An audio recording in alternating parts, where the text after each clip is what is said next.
Well, guys, I guess this is episode 1 of Dave's travel vlog. Never taken my show on the go before, as it were. So forgive me for any technical issues. But yeah, we're sitting in the airport here, waiting for the flight to Virginia to see Rocket Lab's new Launch Complex 3 for Neutron.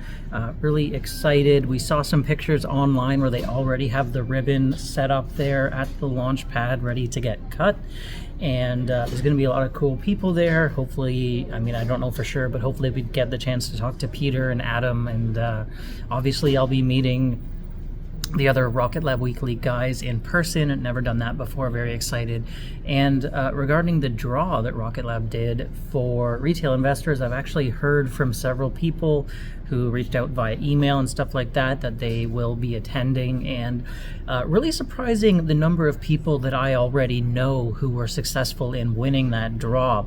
I guess maybe it's a matter of if you had more shares, you're probably more likely to win the draw, and people who have more shares are also more likely to be active online and talking in the community and stuff like that. So several people who I have had interactions with online for years now will be meeting in person. So gonna be a very cool weekend. Who would have thought when I started my little YouTube channel that I'd have some cool experiences like this? I certainly didn't. Wild stuff. It's gonna be a fun weekend, and can't wait to bring you some more. Hopefully everything goes okay with the flight and there's no delays. It was funny, I actually I booked my flight not knowing for sure whether I had security clearance, because of course, as I mentioned previously, my passport was expired, and I had to get it renewed quickly. And I just got the email on the drive to the airport that yes, I was approved. So really was cutting it close, and very relieved that approval got through. I figured in worst case scenario I'd still meet a lot of cool retail investors and people even if I didn't get to go on the site and have a tour of the facilities. But everything worked out, so very excited, and I'll bring you the next portion soon, hopefully. Guys, we have arrived at the integration facility. That is the legendary Vince's Bullish. It definitely looks bigger in person. There used to just be the old tent, but now, big warehouse over there. Let's see if they let us in. Oh shit, we have an Archimedes over there. Most likely a model. Let's go check out the engine.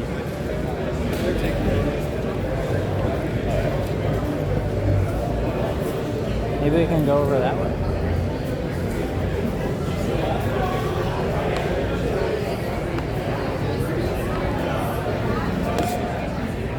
Sorry. Thank you.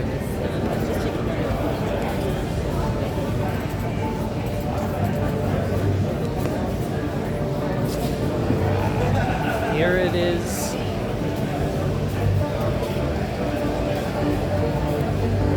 It's bigger than I thought it would be.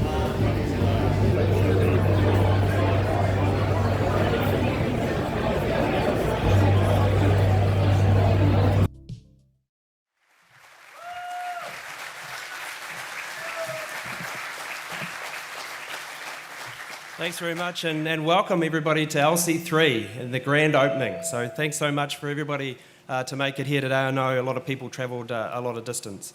Look, today marks an extraordinary milestone, not just for... with the opening of Launch Complex 3, we take a major step forward in ensuring resilient and assured space access for the nation, a capability that has never been more critical.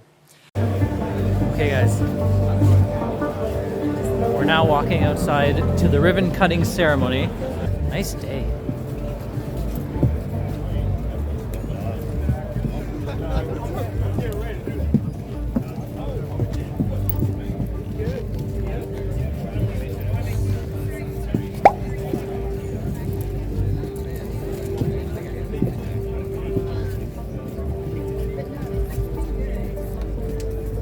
We like to do things a little bit differently here at Rocket Lab, and these guys have got a giant pair of scissors.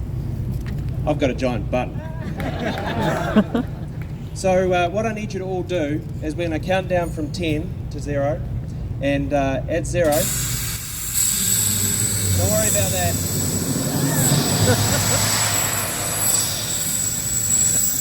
Trust me.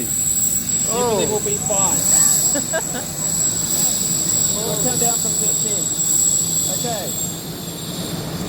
10, 9, 8, 7, 6, 5, 4, 3, 2, 1. Wow.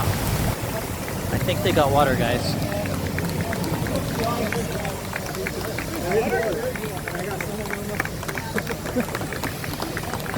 That was cool. Yeah, that was actually really cool. That was super cool.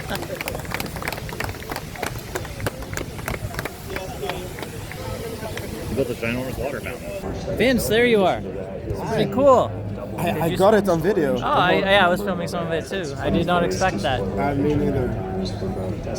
Perfect day for it too. Launch Complex 3 being the fourth launch pad we've built as a company. We've got a lot of experience in bringing infrastructure to life. Looking forward to the tour. We're also familiar. That's an amazing shot.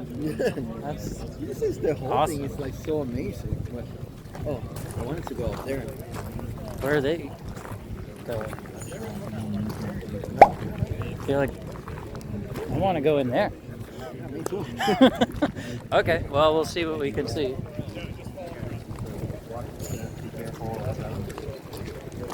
We are on the tour.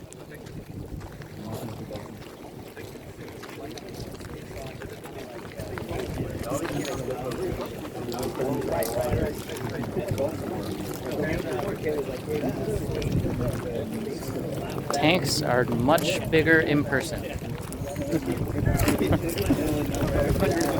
like the engine. I think it looks smaller in person, right? Yeah, maybe. Farm or Neutron on the west side of the road, segregated from everything else, just because you want to keep your fuel and oxidizer separate. So the fuel for Neutron is LNG or liquid natural gas, so it's at about minus 260 Fahrenheit. We have 2 storage tanks currently, both at 90,000 gallons capacity for a total of 180,000 gallons. The LNG is primarily methane, that's what you want. There's also some propane, ethane, other things mixed in with liquid natural gas. The other main points that you'll notice over here in the fuel farm, there are some filter tanks kind of behind this bulb here. Alcohol tanks. Those are essentially phase separators, so it allows us to vent both liquid and gas, but only send gas to the flare stack. So the flare stack is at 130 foot tall, self-support. My mic's turning off, so I apologize, but it propels high pressure gases, power, comms, water daily, you can see the pipe coming out from the foundation. It's basically a Swiss Army knife for us to do any sort of testing with those stage 1 and stage 2 of that pipe. So if you look at that kind of as we progress towards Neutron's first launch, that's the structure is first on the pad. It'll take a couple times. No, I don't work for it. I know you covered up from the stock. Where'd you make? Oh, so got it so much. Well, that's I guess this must be where all the deluge water goes, right, Scotty? I believe so. And it makes sense that there's now a lot of water in here since we just deluged. I don't know if you heard too, that was only a third of the capacity of the water. Oh, really? I didn't catch that. They That was one. engineered it so that we just get wet, like we get the drizzle on us. That's very considerate of them.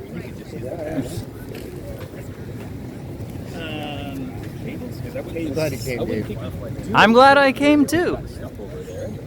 I'm glad your flight worked out as well. I know, It was barely, but we were here. Thank you, Vince, by the way. Yeah. I don't think I would have made it here if you hadn't. So. Thank Muriel. She's the one who. Okay. Yeah, I've never seen like How a cool is this? flame diverter like this. Diverting Usually- the flame. Usually they don't have like a roof. But think of the turtles.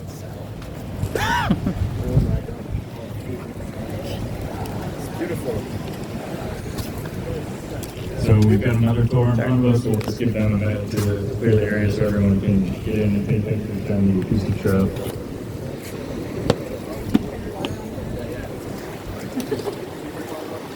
Hey, are you Jeff? Yes. Thank you. I enjoy your work. Oh, thank you. Yeah, appreciate it. Who are you? Dave Graham? I'm Hi, a Dave. small-time YouTuber covering Okay. investing in space companies. Uh-huh. And Rocket Lab's my biggest, so Oh, yeah. great. It's very nice of them to allow some of us retail investors to come. Yeah, I heard. Yeah, I remember them saying that they're in some of the retail Generation lifting. We're looking down the acoustic shroud right now. So the acoustic shroud is essentially the concrete structure that's above us. And then if you look down, the dark gray painted steel structures are primarily the deluge diverter. So that's a water-cooled clean that enables us to do long-duration hot fire testing on the pad itself. So it's a plate structure that's simply water that flows between two plates. There's a bunch of holes, thousands of holes in the top plates that spray the water out. So if you look down, you can see flow in between the top and bottom plates kind of around the perimeter there. So it's constantly being replenished with water, constantly providing cooling effects as Neutron's going through a setup power. The main reason that we have the deluge in the acoustic shroud open for acoustic performance. So it's very, very loud on the rocket launches. Don't have the acoustic shroud, don't have the deluge, and everything on the rocket, including the payload, is very sensitive. So it's much more vibration in acoustic environments. If you have the acoustic shroud and the deluge, everything is a safer state. It doesn't experience harsh vibration, sort of reflection of the acoustics. The other thing that helps us with is it allows us to qualify the components at low levels, because it's not next to the marginal rocket that exists. Obviously, we also provide some really impact to development, but primarily the purpose of the shroud and the entire data systems for acoustic performance.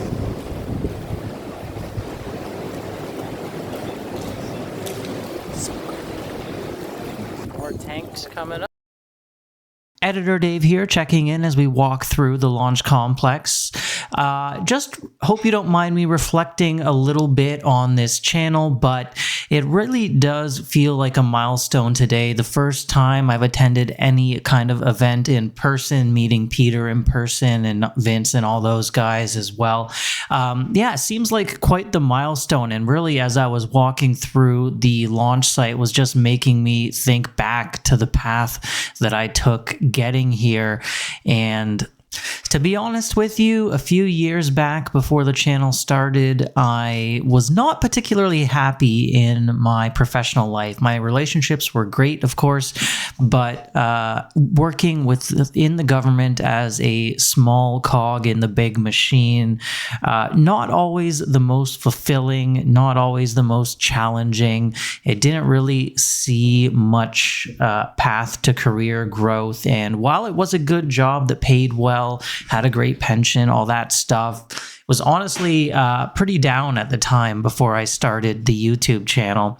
And after I started it, the channel, beyond obviously financially doing well for Rocket Lab, was just great for challenging myself to learn some new skills like editing, like interviewing, like examining financial documents, meeting tons of great new people in the Discord, on Twitter, on X, in video chats, putting myself in situations that were outside of my comfort zone and expanding and learning and taking on new things has really just made a world of difference. And obviously none of that would be possible, and I wouldn't have had those experiences without you, the viewers. So thank you so much for watching along and being on this journey with me. It's much appreciated. Obviously, this is a small channel and not necessarily a massive financial success.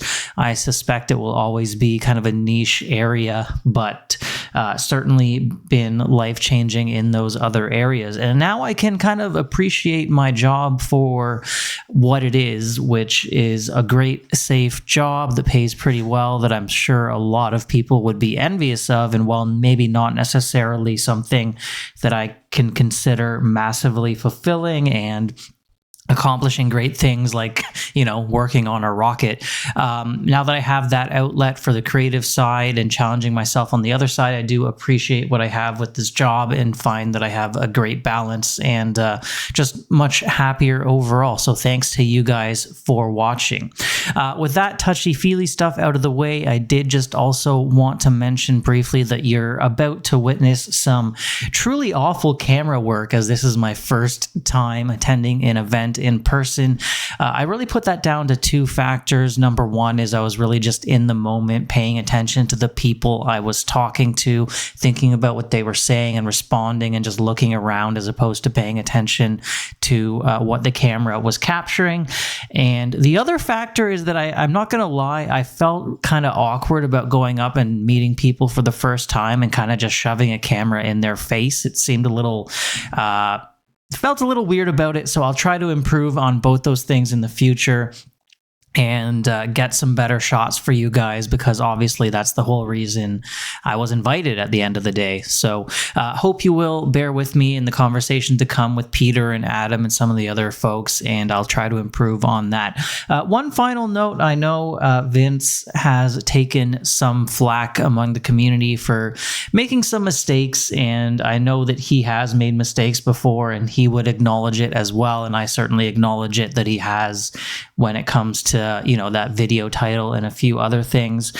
But I had basically given up on being able to attend this event, and Vince already had his invite. He didn't have to keep trying to push for me, but he really did email them a lot and try to push for me to get included, and finally was able to make it and have this experience. So yeah, maybe give Vince a bit of a break sometimes, because at the end of the day, he does make mistakes, but he is a good guy. Also, big thanks to Muriel from Rocket Lab, as well as Peter and everyone else who worked on the event. It was really great to be able to participate. Okay, with that out of the way, let's continue on with our tour. Those tanks are a lot bigger than they looked from the helicopter pictures and drone shots.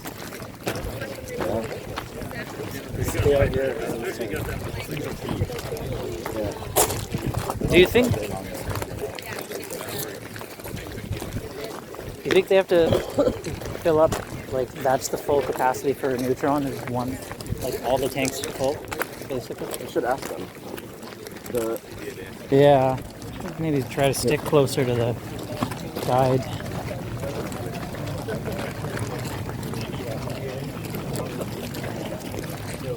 I've unknowingly watched a lot of your videos. Oh, really? We've been walking together this whole time. Didn't even realize it. That's cool. You guided me.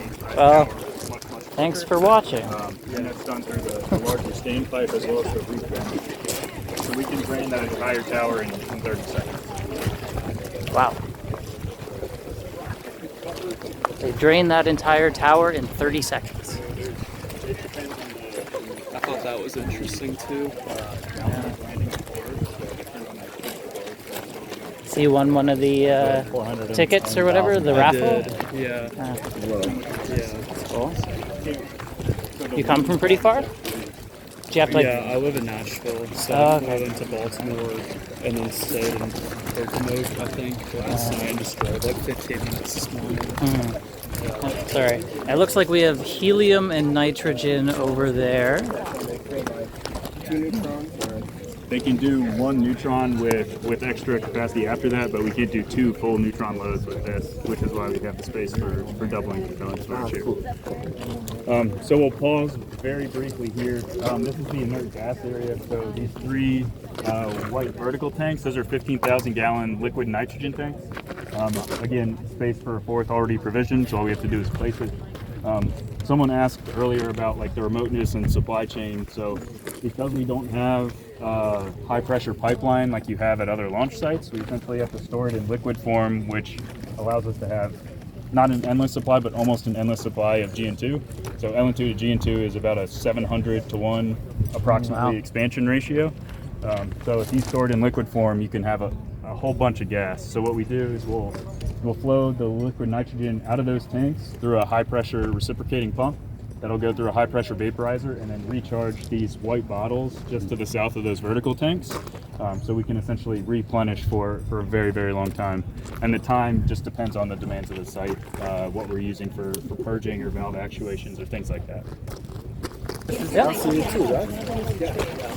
Oh yeah, right there. Right there is where Electron flies. Is it haste or electron? It's electric both. Well, I mean, haste is Electron, really. But but yeah, it's pretty much exclusively haste, I guess. Remember, because So- they pulled back the haste that was supposed to last month. Yeah. There's nothing there. But wasn't there like haste was vertical like just a few days ago? Last month. By the way, guys, community legend Francisco here. Say hi. How you doing? Well, we're not live, but we're recording.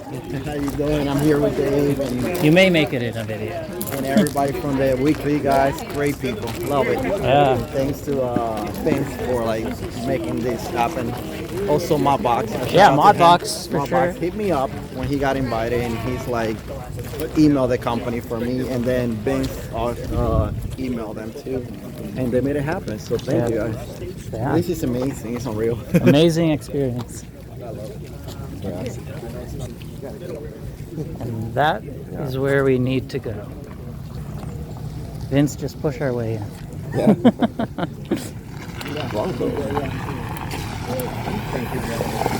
Alright, I'm gonna try to get closer to the. Yeah, exactly. So we have HVAC for the rocket or environmental control system. So in that building, we house 3 large air compressors. Those air compressors then go through wet tanks, dry tanks, and then are sent over to the main vault, which is that building there, where they go through final conditioning through heater. When we switch to nitrogen, we'll use those same 3 vertical 15,000 gallon LN2 tanks. We'll go through those 2 40-foot tall ambient air vaporizers right there. It'll turn it into gaseous nitrogen, and that'll be a direct feed through the final flow control into the various cavities of the vehicle. Another main purpose of the gas farm that we have here for both nitrogen and helium is to fill essentially small tanks on the onboard Neutron. So they're called COPVs, or composite overwrapped pressure vessels. Basically, we take the pressure that's stored in these at around 3,000 psi and we'll press it up much, much higher. To do that, we use these 4 blue hydraulically driven compressors. Those then go cross country through a heat exchanger to cool down the gases and then the Neutron on the COPVs on board. Back to the buildings, I got a little distracted. There's 3 LEDs or launch equipment vaults, so those house things like power, main distribution, power for the site, or variable frequency drives for. Hey G, what's your channel? Ah, thanks. Appreciate it. What did you say your name was? Tim. Tim, okay. Oh, nice to meet you. See you coming around to the opening. Yeah. You're an employee? Yes. Oh, okay, cool.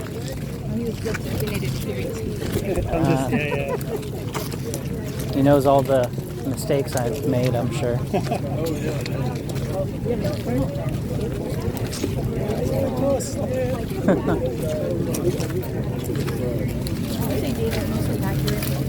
Since you have the insight knowledge. I think he does an excellent job. Ooh, thank you. It's always as interesting watching people deconstruct looking in from the outside. Yeah. Both yourself and other people like Scott Manley and things like that. Yeah. You guys do their own interpretation. We love it. Okay, so we've arrived back at the tent. You guys are free to go and These are mingle, enjoy the food, or come find me if you have more questions. I'm happy to answer them. But And if you're ready, you can board the buses and they'll head back to your cars as well. distance away. We don't get to go in. If we do, They got to go in. I was hoping to just shake his hand or whatever, say hi quickly if he's talking to someone right now, but maybe after we go through. Yeah, no, that's Jeff Faust. He's Space News. Is he? Yeah. It's very I cool. shook his hand earlier and he was just no frills. Yeah. I should do it. I get the sense, yeah. I'm sure I will. Well, we get the chance. I just don't want to Such a interrupt. It's calm- like an interview, so. Yeah, such a calm guy. Like, Yeah.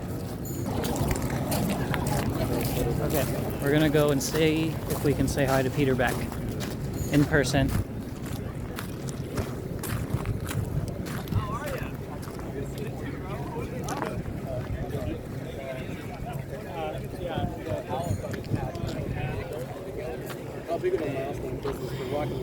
Hello. A very amateurish setup, yeah. Yeah, exactly. So it is a perfect day for it. I was worried it was going to be like boiling hot. I know, so was I. Yeah, no, it's great. Oh shoot, are they going in now? I'm missing the entrance. Did you get your pickup? I'm hoping to do that now, but they're going into the launch. Where's he at? Yeah, he's right here.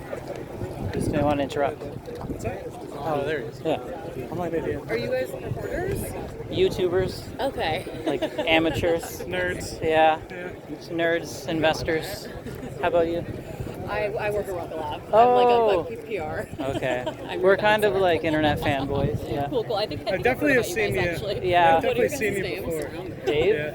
Dave and then yeah. Matt. You guys didn't you interview people before? We yeah. have. Okay. Yeah. We talked to him a couple times. No, yeah. Never in person. I'm actually new, but they were my Okay. team. My team knows all my guys. Oh, They love okay. you guys. Yeah. Good. It's good to We like hear. them. Yeah. We do, yes. Yeah. Where'd you guys They're come out from? Houston for me, so it's Oh, not far. Yeah. I'm from Toronto. Oh, Yeah. It's really nice of you guys.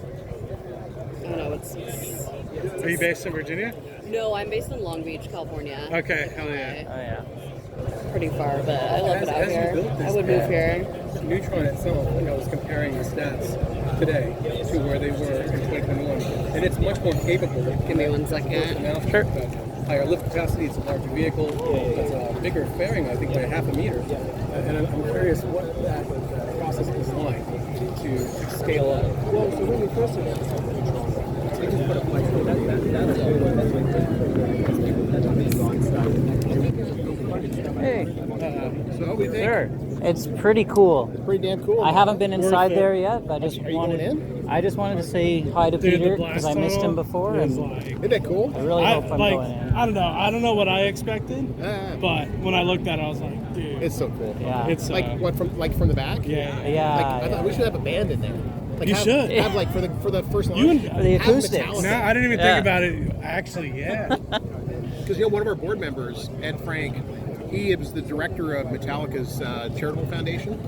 Wow. So he knows those guys really well. Dude. It's, that'd be pretty cool to have them play inside there. That would Yeah. be really cool. Yeah. That was a good idea doing the deluge. Yeah. Yeah, that's kind of cool. Yeah. Well, yeah, if you haven't gone in, you need to go in. Oh, I need It is, to. it is very, very cool. Yeah. So when do you head back to Toronto? Tomorrow, I have a wedding to go to, so I was hoping to stay in town a few more days, but can't. So, You know what Vince asked for? Because he's not from America. The first thing he asked for is just like, so for dinner, I need to go to Olive Garden. he's like, everyone talks about Olive Garden and Oh. Cheesecake Factory. Yeah. So I would set the bar a little higher. Yeah, that's what I told him. I was like, let me take you to Five Guys or something at least. So, Do you mind if I ask Adam? Now that the Geos is closed, are you able to tell us any of the details of like their kind of revenues, or is that? We'll talk more about that on the upcoming call. Okay. Yeah, we gotta be consistent in how we deploy that information. Okay. But Sure.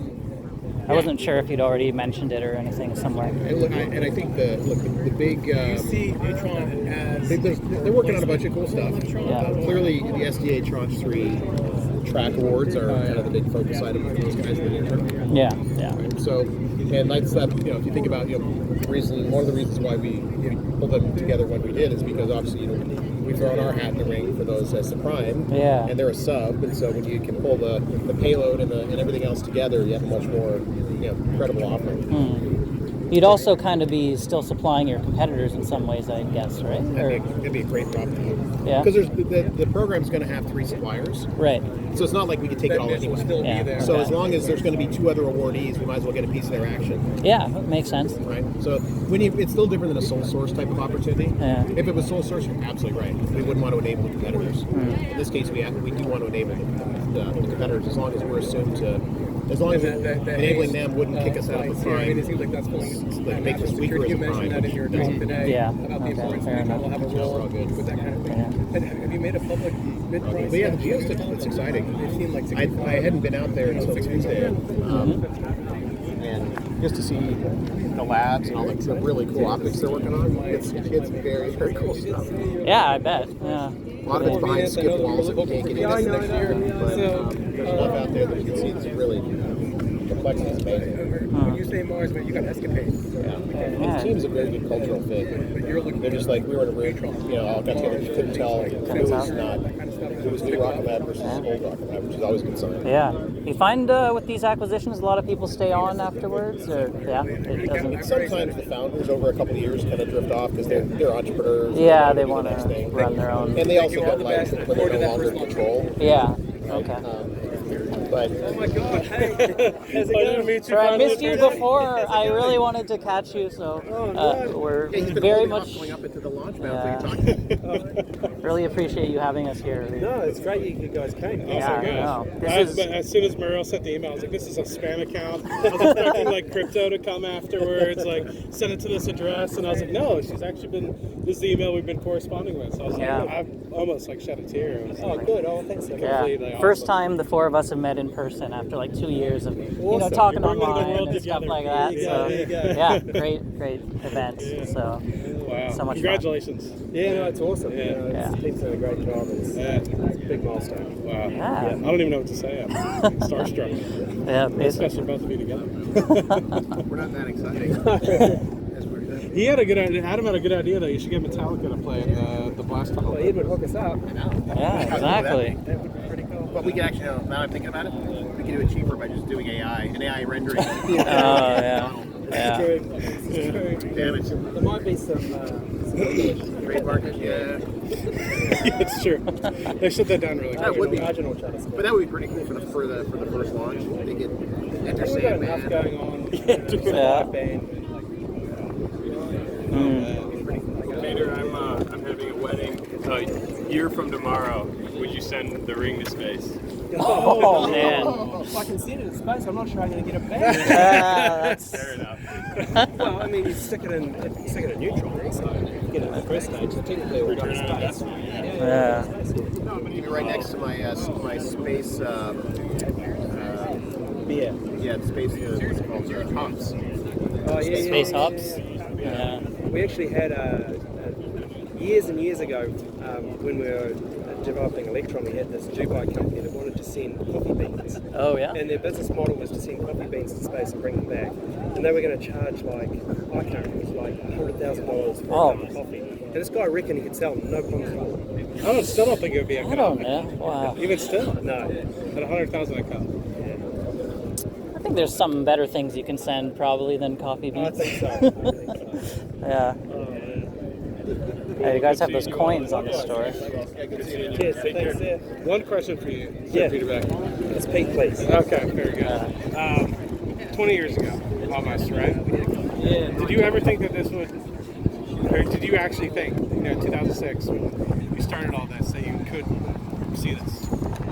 Well, I mean, the mission keeps evolving, right? When you start off with, let's just do Electron. Yeah. Electron, it's like, well, let's just do space systems. Yeah. It's like, well, now we need Neutron. So it's like wearing a cap and having a chocolate bar in front of you.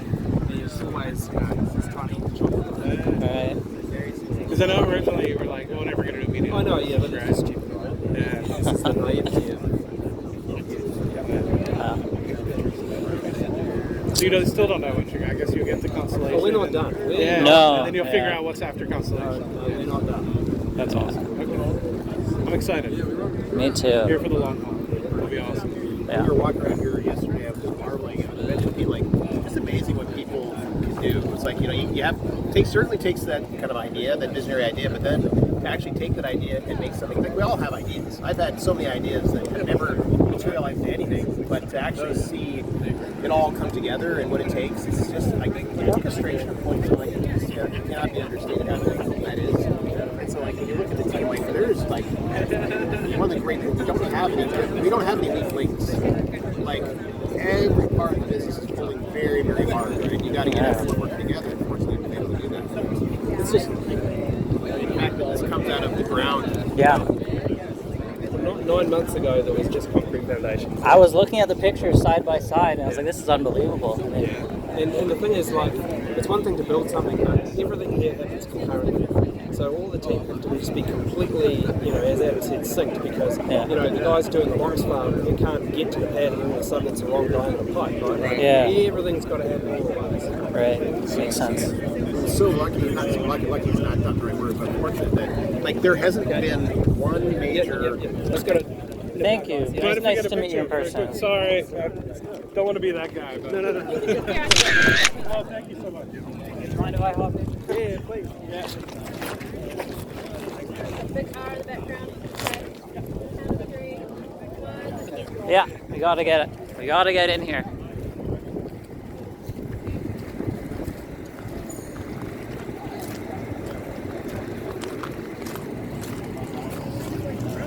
Ooh. That was such a cool conversation. That was. Like, I didn't want to ruin it just by like, hey, by the way, before. But then she was about to take him away. I was like, no, I have to. Like, I don't want to be that guy, but I have to. Yeah. Well, no. I'm glad we got the picture too. I know. So good. And I'm like, should I ask? The fact that he like lit up when he saw us, I was like, I know, that was like so genuine. You're right. Like, it wasn't just. Yeah. So cool. Nice guy. Great. And I'm like, almost like, I don't know if I should disrupt the environment by talking too much like serious stocks like stuff, or just.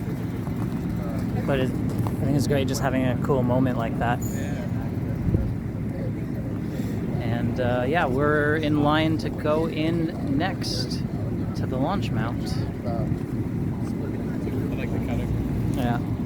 I was not expecting the water. That was genius. Apparently they kind of measured it out to make sure that like just a little bit kind of hit us, but not enough to drench you. But perfectly measured. Yeah, like 1/3 of the full. Oh, it's 1/3. They said it was 1/3 of the full amount that it can hold in that tower up there. Not yet. We're waiting for the next group. So. Yeah. Oh, I think we can go in. All right. All right, guys, we're going in.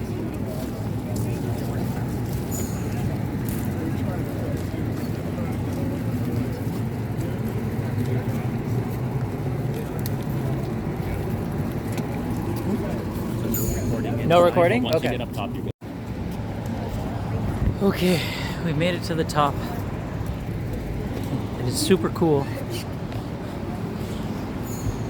That's where the rocket goes, obviously. And the deluge water down below.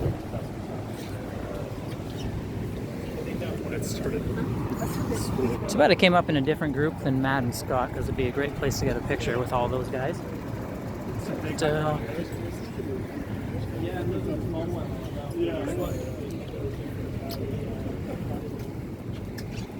you're taking the view, folks. So quite a lot to see out here. Cameras are more than welcome, so go for it. So I'll give you a couple of stats and facts about the launch pad while we're up here. So has everyone been on a tour already? Yes. Yeah. So you've seen the end of the business end. So this is the start. So effectively, if you can all just use your imagination for a moment and picture a Neutron launch vehicle situated here atop the launch mount, held by 4 individual hold downs that are hydraulically controlled and clamp onto the launch vehicle all the way until it's ignition, engine start, full power, and then it will release. Delivering the services to the vehicle, however, are these 2 massive structures here. These are called the umbilicals. On the left-hand side is the liquid oxygen, on the right-hand side is the liquid natural gas. And they deliver our services from our 2 major tank farm assemblies over here. So liquid natural gas on this side, on the other side. As you can imagine, there are a tremendous amount of forces during flight. There's over 1.5 million pounds of force that the Neutron launch vehicle will put out. So a tremendous amount of force, tremendous amount of thrust and violence. It'll be simply beautiful. As the vehicle lifts up, that's the Scottishness in there. As the vehicle lifts up from the pads, the carriages will retract inside of these two major umbilicals, and the blast deflectors will come down. At the same time, in a perfectly timed, what we call an auto sequence, it will be joined by a series of deluge actuations. So you saw one of them just there today, that's from the Rainbirds. That's what we call these structures up here, that went down in two different phases. First phase is the small Rainbirds, as you can see here, and they water down the beginning of the pad. But then as the vehicle lifts up, we want to ensure that the two umbilicals here are wetted as well. It won't be simply melted or destroyed by the force of the launch vehicle. And so the second series of Rainbirds will come on. There's a lot of impacts to the launch vehicle being so close to the ground. The place we want it is in orbit. So by this time, we also want to ensure that acoustically and thermally we're protected as well. So that's why we have this halo ring, as you can see here. So this circular structure, which has these nozzles which push down into the flame deflector, or otherwise known as a regen ramp. These provide a couple of things. Firstly, the thermal protection from the plume cools down the plume and introduces the water to it to disrupt the acoustics from the plume itself, and also protects it from reflections as well. So it attenuates the waves from the plume reflecting back up and damaging the vehicle. We also have the flame deflector here on the regen ramp. That has hundreds and hundreds of small perforations in there, and that's what cools down the ramp and makes the plume as you lift up from the pad into orbit. So, does anyone have any questions? How many gallons of water for a Neutron launch? Great question. So the water tower can hold 205,000 gallons of water, and we'll intend to use all of that for the purposes of a Neutron launch. Yep. So you use the launch, it doesn't go, that's it for the day, kind of. Yeah, so we're working on scripts. So all of that is dependent on the timing. So if at the point of the hold downs are released, we're full in what we call launch commit. We'll enter into flight. If there's a point that we build up ignition and what's called the start transient of the engines, and it isn't as quick or the response isn't as what we see, we can safely bring the engines down into a safe and idle state.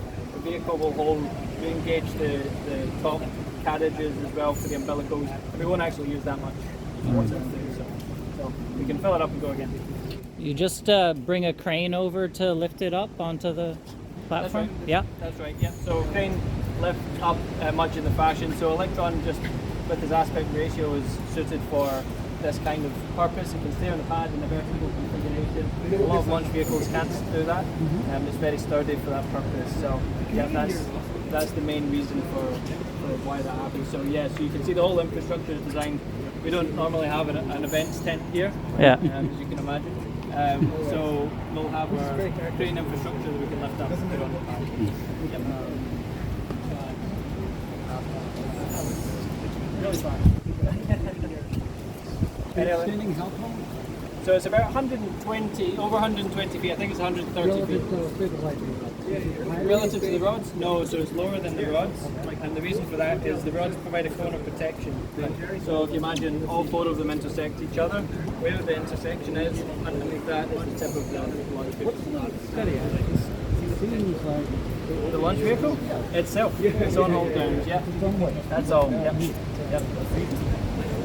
So its aspect ratio is slightly different compared to other launch vehicles. It's less skinny, it's wider than other launch vehicles. It's about 21 feet in diameter. I believe we would say 7 meters, about 21 feet or so.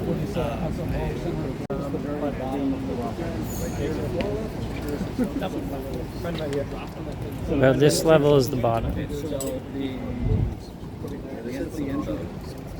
the end of the engine. So it has like feet on each floor, or like a... Is that feet? Yes. Yeah. Small. Small feet. Impinging feet, kind of like a wedge. Okay. So if you see the way the clamps go, yeah. If you imagine those clamps coming in like that, the feet is the analog. That's the opposite. Okay, so the feet, they don't like retract or anything? Or? No. Okay. Well, so we have landing legs. Which is different, okay. For landing purposes, we just call these the hold downs. The hold downs. So, yeah, they're 4 small attachment points. I see, okay. So there's 2 launches per year limit at the moment. Is there an eventual cadence that this was designed for? Yep, I'm not entirely sure what the top end number is that we expect, but it's definitely more than 2. Oh yeah, definitely more than 2. Yeah. Yeah, so this is to address that medium lift architecture. Would you care to tell us who the confidential customer? I'm just joking. That assumes that I know. Yes. I don't even know that. Different shop. Yeah. I just pushed the button. Yeah. LC2 and 3. Not like traditional. Yeah, again, We're going to do LC2 and 3. LC2 and 3. Yeah, That's a really big job. Absolutely. No, it's good That's fun. really cool. It's good fun. Lots to work on, lots to learn. It's a different platform. Yeah, for sure. It's different propellant. So you're going to tell us when the next Haste launch is? No, I'm just kidding. We've been wondering. I'm excited. Haste is going to be a phenomenal program. So we're all just super excited to see it ramp. So, It's got lots of benefits. Hey Sean, nice to meet you. I was wondering if I could ask you a couple questions about Neutron. Yeah, sure. Is there anything you could tell us about progress or testing on Archimedes' vacuum optimized version? Has that been progressing? Yep, it's getting into the stand pretty quickly. We have a lot of common architecture between the boost engine and the vacuum engine. Okay. So you retire a lot of the risk by just testing the boost engine out because it's so similar to the vacuum engine. Yeah. We've built the extended nozzle. So a lot of the hardware's coming together. It'll be the next thing on the stand that we'll focus on once we get through a lot of the boost qualification. Yeah. But it's not a serial thing, right? We're just doing both in parallel. We've got 2 cells at our test site, so we'll hit whatever we can. Yeah. Some people were kind of asking online, they thought it'd be cool if you could say use an old first stage engine as the expendable second stage, but I guess they're completely different, like the vacuum and the non-vacuum. No, so there's a lot of components that are actually the same. Yeah, okay. Yeah, and that's the whole reason why we went with our architecture, was to have one common engine between stage 1 and stage 2. Okay. So it's the same pump, same set of valves. If anything, we actually put more, we have more redundancy in the second stage. Stage 1, we've got 9 engines. Yeah. We can live without an engine or 2 actually going off midway through flight. Okay. Stage 2, you've just got 1 engine. Right. So that just has to work, so you can't fail over because of a valve that doesn't work or whatever. Okay. So, so that's how we're handling it. But there's a lot in common, and that was purposely by design. Right. We knew we didn't have enough time to go build 2 separate bespoke engines. Yeah. They needed to be the same as far as possible. So. But you wouldn't necessarily take a stage 1 engine that's flown 15 times and then Put throw... on stage 2? No. No, not really. Yeah. All it does is it just disrupts your production flow. Okay. Yeah. So you don't really get much by doing that. It's an interesting thought, right? Yeah. If anything, what we would probably do is at some point you're going to have a life leader that needs disposal. Right. And you might pair that up with a mission that needs to go full throttle, no reuse performance, so get maximum bang for payload. And you would just do that instead. So you put your, I don't say end of life hardware, but it's your hardware that's it's time to say goodbye to. Sure. And run it out that way.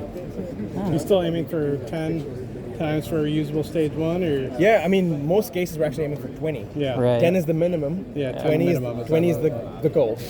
But we're not going to slow things down. Thanks heaps, man. Hey, yeah, no worries. Really cool. Yeah. Really cool. Then That's best back because I got the out. Yeah, good. Yeah, thanks, man. It's great. I really appreciate it. Yeah. And I guess the question I always had with that is just when you get above 10, is it will you kind of do your own R&D, or will you just say, hey, will you ask the customer, are we allowed to do the reuse 11th time, 12th time? Most customers leave it to us, right? They don't trust they don't tell us when. For them, all that matters, we get to orbit. Right.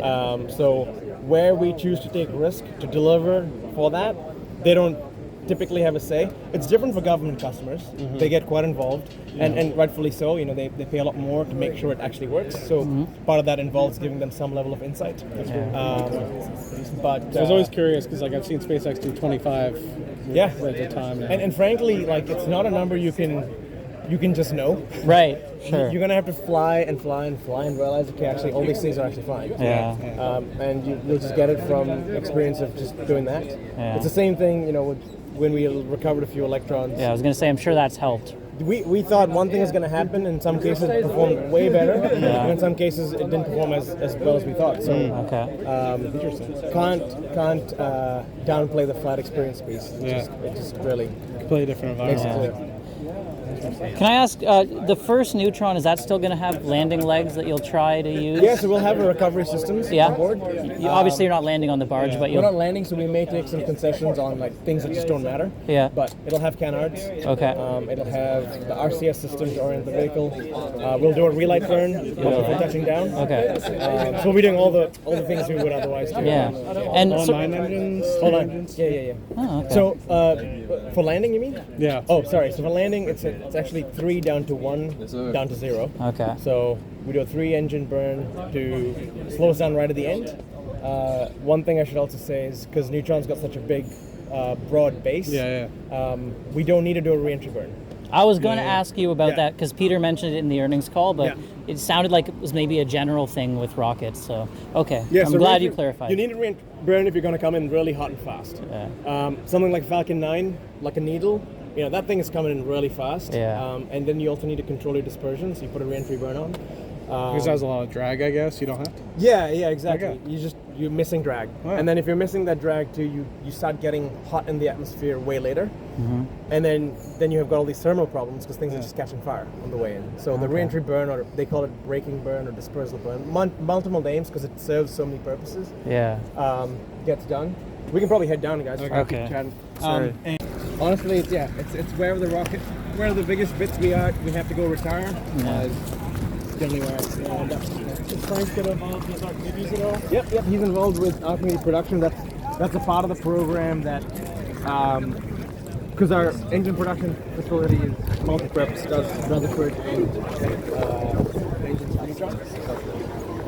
So he's leading up that effort. It's been awesome to get our full production prowess onto it. That's sort of that's what I don't think people realize is once it's up and running, it's up and running. Oh yeah. It's not just. Well, Vince, we did it. How do you feel? Very good. I mean, my only thing is that I didn't know if we're going to get an interview with Sir Peter Beck. It was a little Yeah, and then we mingled with him, and then I didn't ask the best. I mean, we were just mingling, and then after when I spoke to Muriel, she was like, "Yeah, but this is it." And then you guys caught him. So I'm sure we just kind of got lucky, but we talked to him a little bit. I'll show the footage, but we got really good with Adam Spice and Frank Klein with a really good question. Did you film it or no? Yeah, you did. Great. Okay, so you talked to Frank before now? Yeah. Oh, okay. Really good. I never really talked to him at all, but cool. It was.